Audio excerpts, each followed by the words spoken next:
நான் சொல்ற ஒரு விஷயத்த நீங்க யோசிச்சு பாருங்களேன். சின்ன பையன்னு ஒருத்தனை நம்ம நம்பி இருப்போம். அந்த ஒரு பையன் பாத்தீங்கன்னா வளர்ந்து பெரியவனா ஆகி கடைசியில உலகத்தோட அழிவுக்கு காரணமா ஆகுனான்னு சொன்னா நீங்க எல்லாரும் நம்புவீங்களா? அப்படிப்பட்ட ஒருத்தனோட பேரு தான் ஏரன் ஏகார். அட்டாக் ஆன் டைட்டன்ஸ் அப்படிங்கிற ஒரு அனிமில பாத்தீங்கன்னா ரொம்ப ஃபேமஸான ஒரு ஆள் கூட சொல்லலாம். ஒரு ஹீரோவாவும் இவர் நிறைய பேருக்கு தெரியும், ஒரு வில்லனாவும் நிறைய பேருக்கு தெரியும். ஆனா எப்படி எதனால அவரோட லைஃப் இந்த அளவுக்கு டார்க்கஸ்டான ஹிஸ்டரியா மாறுனுச்சுங்கிறது தான் ஒரு பெரிய கேள்விக்குறியா இருந்துச்சு. இந்த ஒரு அட்டாக் ஆன் டைட்டன்ஸ் அப்படிங்கிற இந்த ஒரு அனிம் வந்து நம்மளாம் நினைக்கிற மாதிரி சும்மா வந்து மனுஷனுக்கும் டைட்டன்ஸ்க்கும் நடக்கிற போராட்டம் அப்படின்னு நம்மளாம் நினைப்போம். ஆனா அதெல்லாம் தாண்டி ஒரு சுவருக்குள்ள மாட்டிக்கிட்டு இருக்கிற மனுஷனுங்க, அவனுங்க வெளியே பார்க்க முடியாம வெளியே கிடக்கிற இன்னொரு மனுஷனுங்க. மனுஷனுக்கும் மனுஷனுங்களுக்கும் நடக்கிற போராட்டத்தை தான் இந்த டைட்டன்ஸ் மனுஷனுங்க போராட்டம்னு சொல்லியிருக்காங்க. இந்த ஒரு கதைக்குள்ள எத்தனையோ பேரோட sacrifice அடங்கியிருக்கு, எத்தனையோ பேரோட துரோகம் அடங்கியிருக்கு.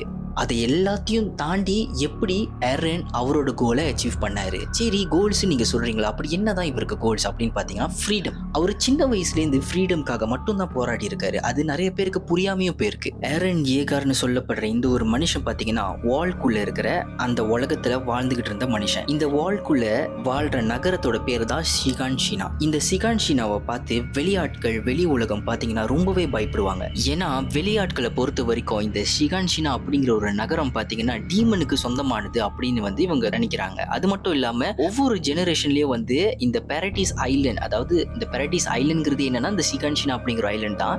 ஸோ இந்த பாரடைஸ் ஐலண்ட்ங்கிறத வந்து ஒரு டீமனால உருவாகின கண்ட்ரி அப்படின்னு சொல்லி வளர்க்குறாங்க. இப்படிப்பட்ட ஒரு டார்க்கஸ்டான ஹீரோவோட கதையை நான் இன்னைக்கு உங்களுக்கு தெளிவா எக்ஸ்பிளைன் பண்ண போறேன். ஸோ இந்த வீடியோவை ஸ்கிப் பண்ணாம கடைசி வரைக்கும் பாருங்க. அப்போதான் நான் என்ன சொல்ல வரேங்கிறது உங்க எல்லாருக்குமே புரியும். வாங்க இப்ப வீடியோக்குள்ள போவோம்.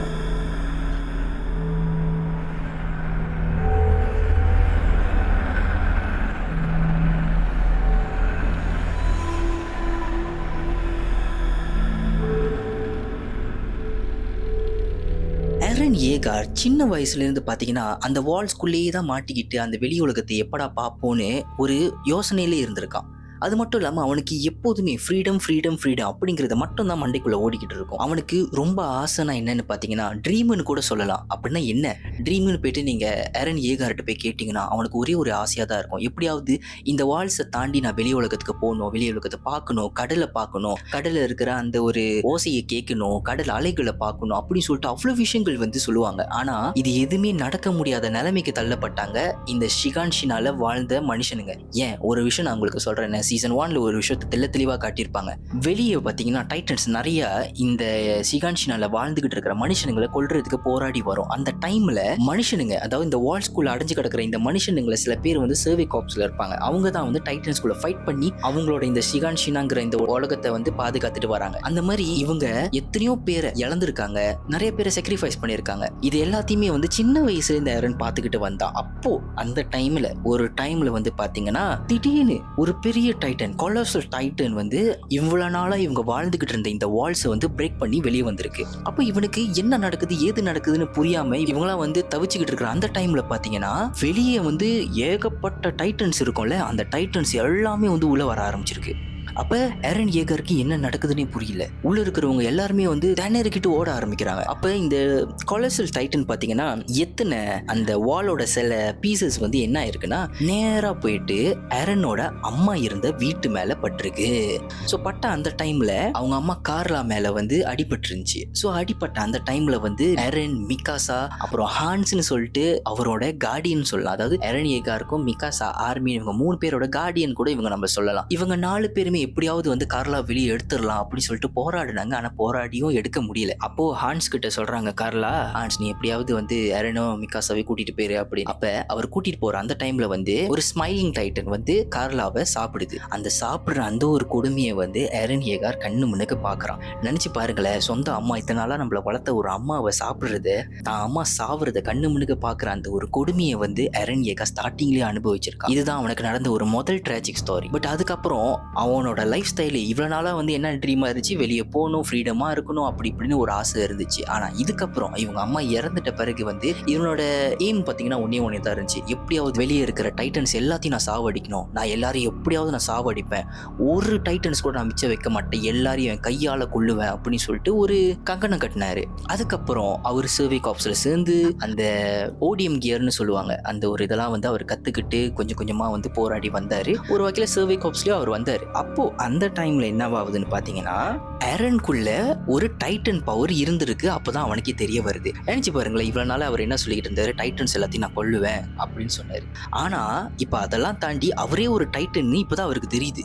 இந்த இடத்துல எல்லாருமே வந்து எரனை வந்து ஒரு கெட்டவனா தான் பார்த்தாங்க. சுத்தி இருக்கிற அவன் ஷிகான்ஷினால வாழ்ந்துகிட்டு இருந்த எல்லா சர்வே காப்ஸ் மெம்பர்ஸும் பார்த்தீங்கன்னா அவனை ஒரு கெட்டவனா பார்த்து, நீ வந்து எனிமி தானே, நீ எனிமி தானே, உன்னை சாகடிப்பேன், நான் சாகடிப்பேன் அப்படின்னு சொல்லிட்டு அவன் மேல கன் பாயிண்டோட எல்லாருமே சாகடிக்கிறதுக்கு தயாராகினாங்க. ஆனா எரன் வந்து டைட்டனை மறுபடியும் டிரான்ஸ்ஃபார்ம் பண்ணி ஆர்மின் மிகாசா இவங்க 2 பேருமே அவன் காப்பாத்தினான். இந்த டைட்டனோட பவர் வந்துட்ட பிறகுதான் எரனுக்கு நிறைய விஷயங்கள் புரிய ஆரம்பிச்சிச்சு. அதாவது இந்த யுத்தம், இந்த வார் வந்து பாத்தீங்கன்னா டைட்டன்ஸ்க்கும் மனுஷனுக்கும் நடக்கிற போராட்டம் இல்ல. அதை தாண்டி இந்த டைட்டன்ஸ்லாம் அனுப்புறது பாத்தீங்கன்னா அவுட் சைடர்ஸ், இந்த வாளுக்கு பின்னாடி இருக்கிற வெளிய உலகத்துல வாழ்ந்துகிட்டு இருக்கிற மனுஷனுக்கு தான் இந்த டைட்டன்ஸ்லாம் அனுப்பி நம்ம எல்லாரையும் சாகடிக்க பாக்குறாங்கன்னு எரனுக்கு புரிய ஆரம்பிச்சிச்சு. இப்ப ஸ்டார்டிங்ல சீசன் 1ல நான் என்ன சொன்னேன், டைட்டன்ஸ்க்கும் மனுஷனுக்கும் நடக்கிற போராட்டம், இதுல வந்து டைட்டனை தான் வில்லனா நம்ம பார்த்தோம். இப்ப பாருங்க, எரனுக்கு வந்து இந்த டைட்டன் பவர் கிடைச்ச உடனே என்ன நடக்குதுன்னா, மனுஷனுங்களுக்கும் நடக்கிற போராட்டம் அப்படிங்கிறது மாதிரி நம்மளுக்கு ஒரு ஃபீல் வருது. ஆனா நான் ஒரு விஷயம் சொல்றேன், இது எல்லாமே வந்து எரன் மான்ஸ்டரா ஆகுறதுக்கு 1% கூட நம்மளுக்கு சான்ஸ் இருக்கான்னு யோசிக்க வைக்க மாட்டாங்க. போக போக அவன் எப்படி மான்ஸ்டரா ஆகுறான்னு மட்டும் நீங்க பாருங்களேன். இந்த இன்சிடென்ட்ஸ்க்கு அப்புறம் வந்து பாத்தீங்கன்னா எரனுக்கு வந்து நிறைய விஷயங்கள் வந்து ஞாபகம் வர ஆரம்பிச்சிருக்கு. அதாவது அவங்க அப்பா கிரிஷா ஏகரை பத்தின நினைவுகள்லாம் அவனுக்கு வந்துச்சு.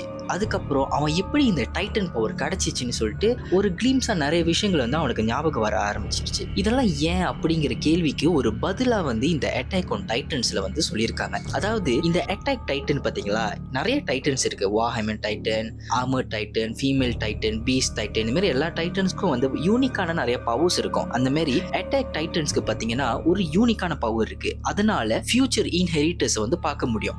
இப்ப கிரிஷா ஏகர் வந்து அட்டாக் டைட்டன் வந்து வச்சுக்கிட்டு இருக்கிறப்ப அவர்னால வந்து ஏரன் ஏகாரோட மெமரிஸையும் பார்க்க முடியும். அப்படிதான் இப்ப இருக்கிற ஏரன் வந்து இதுக்கு முன்னுக்கு கிரிஷாவோட மெமரிஸை பார்த்திருக்காரு. அதுக்கும் முன்னுக்கு ஏரன் க்ரூகரோட மெமரிஸையும் அவர் பார்த்திருக்காரு. அது மட்டும் இல்லாம ஃபியூச்சர்ல ஏரன் என்ன பண்ண போறாரு அப்படிங்கிற விஷயங்களும் வந்து அவருக்கு நினைவுல வந்திருக்கு.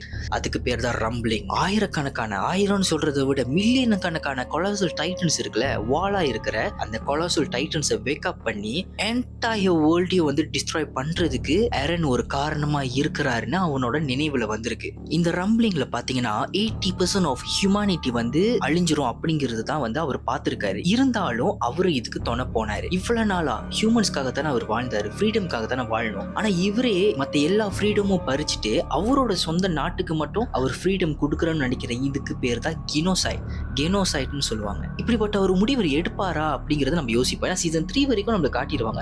சீசன் 4 அந்த முடிவு அவர் எடுத்திருப்பாராங்கிறது நான் யோசிச்சுக்கிட்டே தான் இருந்தேன். ஆனா ஒரு கட்டத்துல நீங்க பாத்தீங்கன்னா ஆக்சுவலி அவர் அந்த முடிவு எடுக்கல. ஃபேட்னு சொல்லுவாங்க, விதி தான் அந்த முடிவு எடுக்கிறதுக்கான ஒரு காரணமா இருந்துச்சு. அதாவது இதை நான் ஏன் சொல்றேன்னா, ஏரன் ஏகாருக்கு தெரியும் அடுத்து என்ன நடக்க போகுது எல்லாமே. அவரு எவ்வளவு வாட்டி வந்து ஃபியூச்சரை வந்து சேஞ்ச் பண்ண முடியுமா அப்படின்னு. உதாரணத்துக்கு நான் ஒன்று சொல்றேன். சாஷா சாகுறப்ப அவர் வந்து ஒரு வார்த்தை கேட்டிருப்பாரு. சாஷா சாகுறப்ப கடைசி வார்த்தை அவ என்ன சொன்னா அப்படின்னு. அப்ப கோனி சொல்லுவான் மீட் அப்படின்னு. அந்த டைம்ல அவர் சிரிப்பாரு. அது ஏன் அவர் சிரிச்சாருன்னா, அட்லீஸ்ட் அவ வேற ஏதாவது வார்த்தையை சொல்லியிருந்தா கூட மேபி நம்மளுக்கு வந்து வேற ஒரு பாசிபிலிட்டி ஃபியூச்சர் இருக்கு அப்படின்னு அவர் யோசிச்சிருப்பாரு. ஆனா அவர் ஃபியூச்சர்ல என்ன பார்த்தாரோ அதுதான் வந்து சாஷா சொல்லியிருக்கா. அதுலயே அவருக்கு ஒரு விஷயம் புரிஞ்சிருச்சு, நம்மளால இந்த விதியை சேஞ்ச் பண்ண முடியாது, நம்ம அது கூடயே போவோம் அப்படிங்கறத முடிவு பண்ணி தான் இந்த ரம்பிளிங்கான காரணம் எரனா போனார். இது எல்லாத்தையும் தாண்டி கிரிஷா ஏகர் ரைஸ் ஃபேமிலி கிட்ட இருந்து அந்த ஃபவுண்டிங் டைட்டனை எடுக்கிறப்ப அவர்னால யாரையுமே கொல்ல முடியல. ஏன்னா அவர் ஒரு டாக்டர், ஒரு உயிரோட மதிப்பு அவருக்கு நல்லாவே தெரியும். அதனால அவர் யாரையுமே கொல்லல. ஆனா இந்த இடத்துல யாரு வந்து கிரிஷாவை பிரெயின் வாஷ் பண்ணி சாக அடிச்சிருக்கானா, வேற யாரும் இல்ல, நம்ம எரன் ஏகார் தன்னோட அப்பா கிட்ட என்னென்னமோ சொல்லி பிரெயின் வாஷ்லாம் பண்ணி இந்த ரைஸ் ஃபேமிலியில ஒரு குழந்தை உட்பட எல்லாருமே சாக அடிச்சிருக்கா. அதுல 2 பேர் தான் தப்பிச்சாங்க. ஒன்னு ஹிஸ்டோரியா, ரெண்டாவது அந்த ரோட் ரேஸ்னு சொல்லுவாங்கல்ல, அவன் ஒருத்தன். இவங்க 2 பேர் தான் தப்பிச்சாங்க. இதுல இன்னொரு விஷயம் என்னன்னு பாத்தீங்கன்னா, நம்ம ஸ்டார்டிங்ல வந்து ஒரு விஷயத்த சொன்னோம். ஏரன் ஏகார் வந்து தன்னோட அம்மா சாகுறத வந்து கண் குளிர பார்த்தான். அவன் அதெல்லாம் வந்து சொல்றதுக்கு வார்த்தையே இல்ல அப்படிலாம் நம்ம சொல்லியிருப்போம். ஆனா உண்மை கதைக்கு அந்த டைட்டன்ஸை, அந்த ஒரு ஸ்மைலிங் டைட்டன் அனுப்புனதே வந்து நம்ம ஏரன் ஏகார் தான். பார்க்க போனா அந்த ஸ்மைலிங் டைட்டன் வந்து பெர்தோல் தான் சாப்பிட்டுருக்கோம். யார் அந்த பெர்தோல் அப்படின்னு கேட்டீங்கன்னா, இந்த கொலசல் டைட்டனோட ஷிஃப்ட் அவரை தான் சாப்பிட்டுருக்கோம். ஏரன் ஏகர் என்ன பண்ணான்னா, இந்த ஸ்மைலிங் டைட்டனை வந்து பிரெயின் வாஷ் பண்ணி அவங்க அம்மாவை சாப்பிட வச்சான். அதாவது சொந்த அம்மாவே சாப்பிட வச்சது யாருன்னு பாத்தீங்கன்னா ஏரன் ஏகார் தான். அது மட்டும் இல்லாம இவன் இந்த 80% ஆஃப் ஹியூமனிட்டியை அழிக்கிறான். ஏன் அழிக்கிறான், எதனால அழிக்கிறான் அப்படிங்கிற ஒரு நிறைய குவெஸ்டின்ஸ் இருக்கும். இது பண்றது தவறு தானே அப்படின்னு கூட நம்ம சொல்லலாம். ஆனா இங்கதான் ஒரு விஷயத்த தெளிவா அவங்கள எக்ஸ்பிளைன் பண்றாங்க. இந்த அவுட் சைடர்ஸ்லாம் என்ன பண்ணாங்க பாத்தீங்கன்னா, இந்த பாரடைஸ் ஐலண்ட், அதாவது இந்த ஷிகான்ஷினா அப்படிங்கிற இந்த நகரத்துல இருக்கிற மக்கள்களை வந்து ரொம்ப ஒரு ஹேட்ரட்டை விதைச்சாங்க அவங்க மேல. அவங்க ஒரு டீமன் டைட்டன்ஸ்லாம் அனுப்பி அந்த என்டையர் வால்குள்ள இருக்கிற மக்களையே சாகடிக்கணும் அப்படி சொல்லிட்டு தான் அவங்க டைட்டன்ஸ் அனுப்புனாங்க.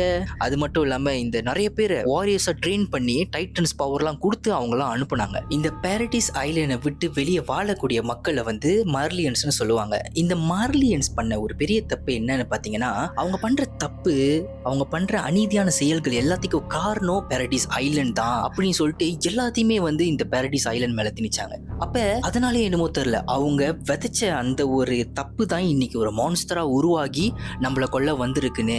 நான் சொன்ன இந்த ஒரு டயலாக பாத்தீங்கன்னா, ஒரு கேப்டன், மார்லியன்ஸோட ஒரு கேப்டன் சொல்லுவாரு. அந்த டைம்ல தான் எனக்கு தெரிஞ்சிச்சு ஏரன் எதுக்காக இப்படிப்பட்ட ஒரு ரம்பிளிங்க ஸ்டார்ட் பண்ணியிருக்காருங்கிறது. இதை புரிஞ்சுக்கிட்ட இந்த மார்லியன்ஸ் எல்லாருமே ஒருவேளை உயிரோட தப்பி பொழைக்கிறதுக்கான சான்ஸ் கிடைச்சிச்சுன்னா அடுத்த முறையாச்சும் நம்ம யாரையும் கொல்லாம எந்த ஒரு ஹேட்ரட்டும் வளர்க்காம நம்மளுக்குள்ள நம்பன்னு சொல்லிட்டு ஒரு உலகத்தை வளர்ப்போம் அப்படின்னு சொல்லுவான் ஒருத்தன். அது மட்டும் இல்லாம யூமிரு ஃப்ரிட்ஸ்னு சொல்றப்ப அவ வந்து அந்த ரைஸ்னு சொல்லிட்டு ஒரு ராஜா இருப்பார்ல, அந்த ராஜாக்காக அவ நிறைய விஷயத்தை சாக்ரிஃபைஸ் பண்ணா. கடைசியா அவளோட உயிரையே சாக்ரிஃபைஸ் பண்ணா. ஆனா ஒருவேளை அவர் அந்த உயிரை சாக்ரிஃபைஸ் பண்ணாம இருந்திருந்தானா ஒரு நல்ல ஒரு எண்டிங் கிடைச்சிருக்கும். பட் அவ பண்ண அந்த ஒரு தப்புனால அவளுக்கு அந்த ராஜா மேல பாசம் இருந்துச்சு. அதே சமயத்துல அவ வந்து சேவகனாவும் வாழ்ந்தா. அந்த ராஜா கீழே, அந்த ராஜா சொல்றதா வேத வாக்குன்னு சொல்லிட்டு அந்த ராஜா கீழே தான் வாழ்ந்தான். இப்படி வாழ்ந்ததாலே என்னமோ தெரியல, செத்துட்ட பிறகு கூட அவ வந்து ஆஃப்டர் லைஃப்க்கு போகாம, அதாவது சொர்க்கத்துக்கு போகாம ஒரு பாத்வே சொல்லிட்டு அந்த ஒரு பாத்வேக்குள்ள தான் டைட்டன்ஸோட பவர்ஸ், கொலசல் டைட்டன்ஸ் இந்த மாதிரி எல்லாரையும் அமைச்சு இவ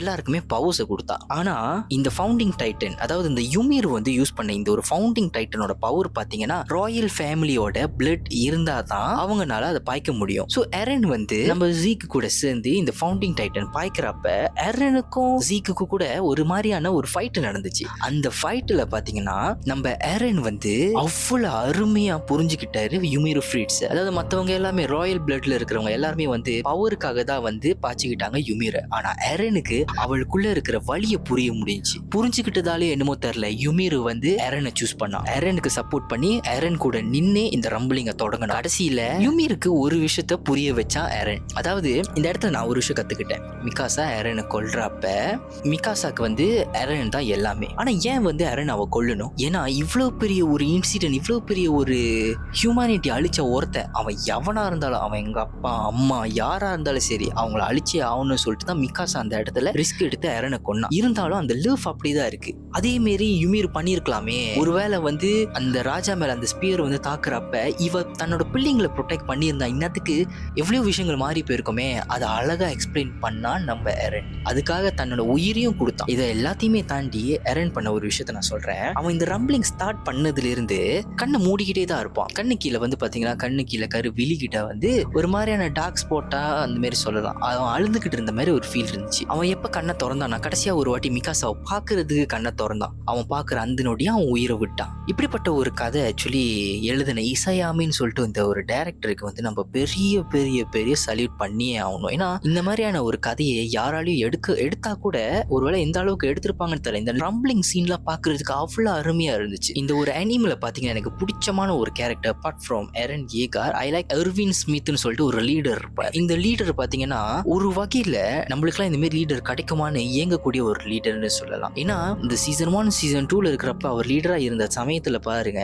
எவ்வளவு பெரிய ஒரு ரிஸ்கா இருந்தாலும் அவர் தனி மனுஷனா நின்று ஹேண்டில் பண்ணுவாரு. அது மட்டும் இல்லாம ஒரு கட்டத்துல அவரோட கை வந்து டைட்டன் பிடிச்சி சாப்பிட போகும். அப்போ கூட அவரு கூட இருந்த அந்த சோல்ஜர்ஸை நீங்க முன்னுக்கு போங்க, ஏரன் முன்னுக்கு இருக்கான், இப்படியாவது அவனை காப்பாத்துங்க அப்படின்னு சொல்லிட்டு அவர் போவார். கடைசியா அவர் சாகுற தருவாயில கூட அவரோட லீடர்ஷிப்க்கு நம்ம சல்யூட் பண்ணியே ஆகணும். அவரு ஒன்று. ரெண்டாவது நம்ம லீவாய் ஆங்கர்மேன். எனக்கு தெரிஞ்சு மனுஷனுங்க டைட்டன்ஸை பார்த்து பயப்படுவாங்க, ஆனால் டைட்டன்ஸே மனுஷனை பார்த்து பயப்படுறாங்கன்னா அது லீவாயா தான் இருக்கும். லீவாய் பண்ற விஷயங்கள்லாம் பார்த்தீங்கன்னா சொல்றதுக்கு வார்த்தையே இல்லை. ஏன்னா பீஸ்ட் டைட்டனை கொத்து பரோட்டா மாரி போட்டு அடின்னு அடிச்சிருவாரு. அவரு லிட்டரலி கூட்டா டைட்டன்ஸை சாப்பிட்ருவாரு போல இருக்கு, அந்த மாரி நம்ம சொல்லலாம். அது மட்டும் இல்லாம அவரா இருக்கட்டும், அது ஹாஞ்சி சொல்லுவேன். ஹாஞ்சி கொலசல் டைட்டன்ஸ்ல ஒரு 4-5 கொலசல் டைட்டன்ஸ் ரம்பிளிங் டைம்ல கொன்று கடைசி அவங்க சாவுறப்ப அந்த ஒரு நொடி பார்த்தீங்கன்னா கொஞ்சம் பயங்கரமா தான் இருக்கும். நைஸ் எண்டிங் நான் சொல்லுவேன்ல. அதுக்கப்புறம் மிகாசா, லாயல்ட்டி ஆஃப் மிகாசாவோட அந்த லாயல்ட்டிக்கு நம்ம பெரிய சல்யூட் பண்ணோம். ஏன்னா எனக்கு தெரிஞ்சு மற்ற எல்லா அனிம் படத்துல கூட லவ்ங்கிற ஒரு விஷயத்துல ஒன்று காமத்தை கொடுப்பாங்க, இல்லாட்டி ஏதாவது ஒரு விஷயத்த கொடுப்பாங்க, லைக் காசு அந்த மாதிரி. ஆனா இந்த ஒரு லவ்ல நீங்க பாத்தீங்கன்னா மிகாசா, எரன் மிகாசா இவங்க 2 பேரும் நீங்க பாத்தீங்கன்னா ஒரு ரொமான்ஸ்னு ஒரு விஷயமே இருக்காது, 0% ஆஃப் ரொமான்ஸ். ஆனா அங்க லாயல்ட்டி பாத்தீங்கன்னா 100% இருக்கும். நம்மளுக்குலாம் இந்த மாதிரி ஒரு லைஃப் அமையாதா அப்படிங்கிற ஒரு ஏக்கத்துக்கு கொண்டு வந்தது தான் இந்த earn Mikasa love story. Okay, இப்போ உங்களுக்கு இந்த கதை எல்லாமே புரிஞ்சிருக்கும்னு நினைக்கிறேன். இப்போ நீங்க எல்லாருமே சொல்லுங்க, எரன்கிற ஒருத்தன் நல்லவனா கெட்டவனா, ஹீரோவா வில்லனா, நீங்க அவனை எப்படி பாக்குறீங்க? என்னை பொறுத்த வரைக்கும் ஃப்ரீடம்கான ஒரு ரிஃப்ளெக்ஷன் மீரராக தான் நான் அவனை பார்க்குறேன். உங்களோட ஒப்பீனியனை காமெண்ட்ல பதிவு பண்ணுங்க. அடுத்த வீடியோவில் உங்கள் எல்லாரையும் சந்திக்கிற வரைக்கும் டாடா பாபாய் ஃப்ரம் டிகேட் விஜன்.